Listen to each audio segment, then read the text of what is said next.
أعوذ بالله من الشيطان الرجيم بسم الله الرحمن الرحيم. In the realm of Surah Al-Baqarah, verse 228.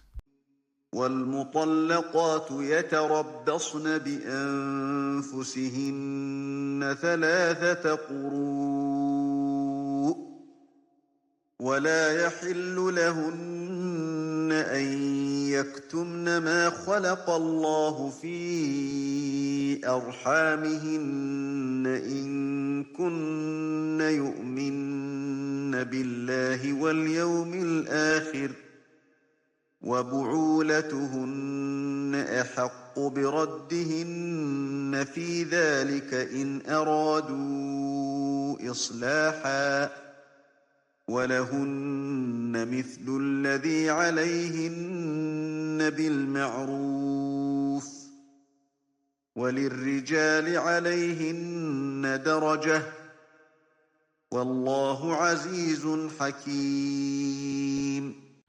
And the divorced women shall wait for 3 menstrual cycles.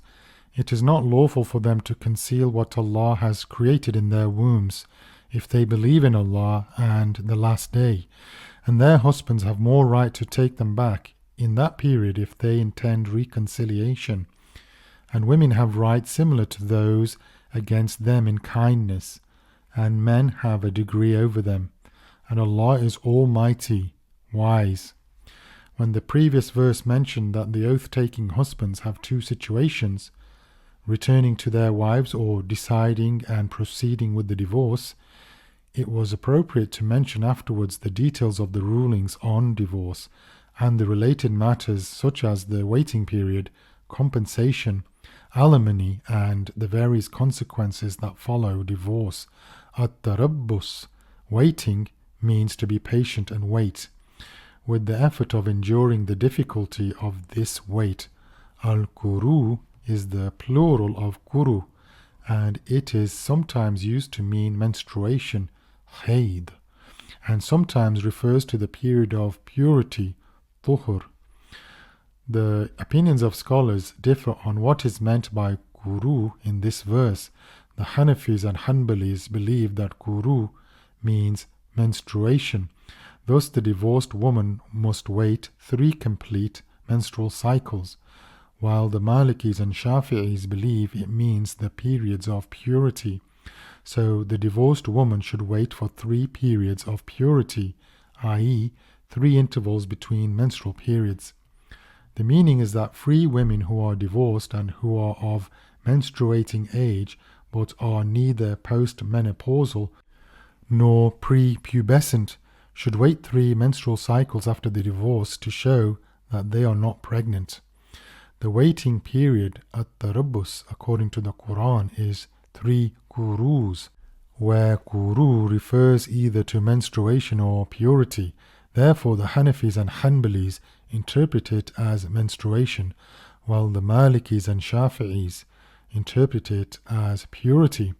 It is important to note here that the statement of Allah when He says, "And the divorced women shall wait for 3 menstrual cycles," applies specifically to those divorced women who are menstruating and not pregnant. As for those whose husbands have died, their waiting period is outlined in Surah Al-Baqarah verse 234, where Allah says, والذين يتوفون منكم ويذرون أزواجا يتربصن بأنفسهن 4 أشهر وعشرا. And those who die among you and leave wives behind, these wives shall wait 4 months and 10 days.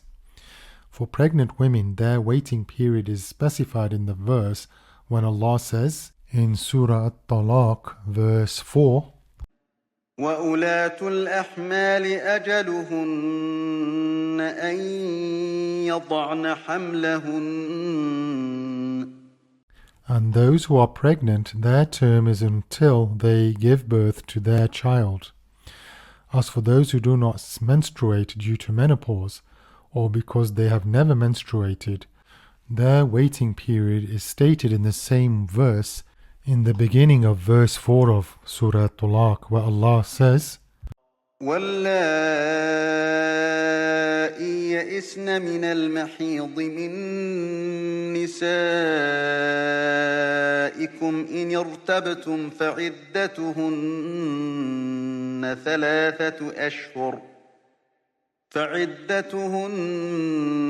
ثلاثة أشهر واللائي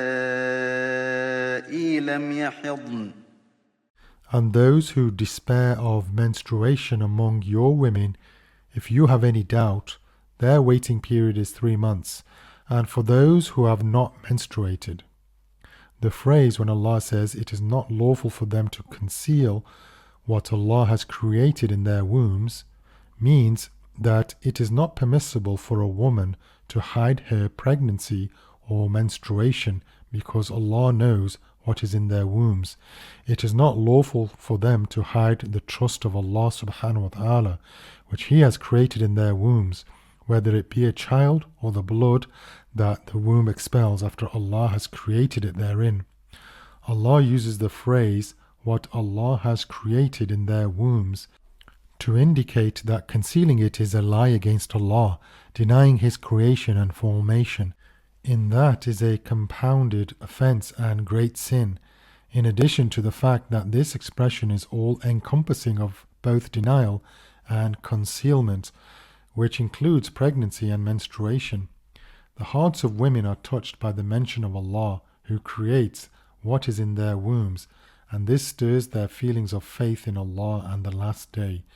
The condition for this faith is that they do not conceal what Allah has created in their wombs.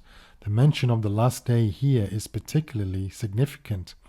It speaks of reward, compensation for what might be lost during the waiting period, and punishment for concealing what Allah has created in their wombs, which He knows because He is the one who created it, and nothing of it is hidden from Him.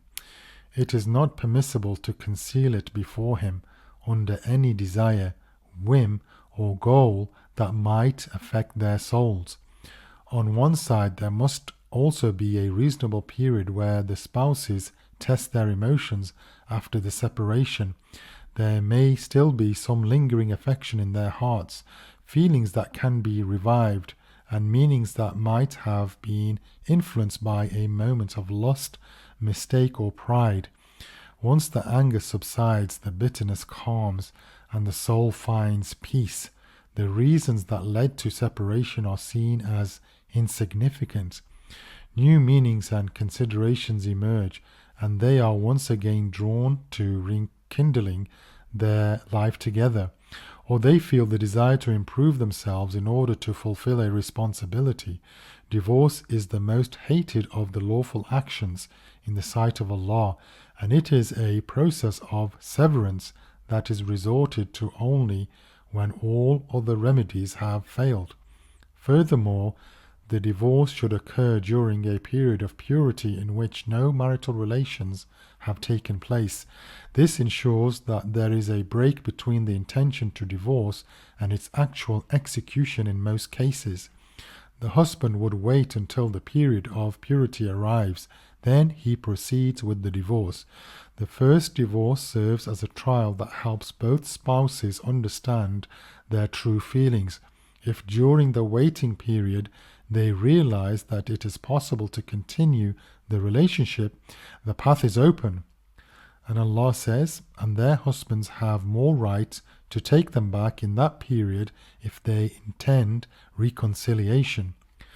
This refers to the waiting period, or at-tarabbus, or iddah. If they wish to reconcile with this return, their intention should not be to harm the wife or to bind her back to a life filled with thorns, out of revenge or pride or refusal for her to marry another man. In this situation, the divorced women have rights similar to the duties upon them. They are required to wait and not conceal what Allah has created in their wombs, and their husbands are required to ensure that their intention to return is genuine, with no harm or harm intended toward them. This relates to what will come regarding alimony in exchange for the waiting period, and Allah knows best. Walhamdulillahi Rabbil Alameen. وَلَقَدْ يَسَّرْنَا الْقُرْآنَ لِلذِّكْرِ فَهَلْ مِن مُّدَّكِرٍ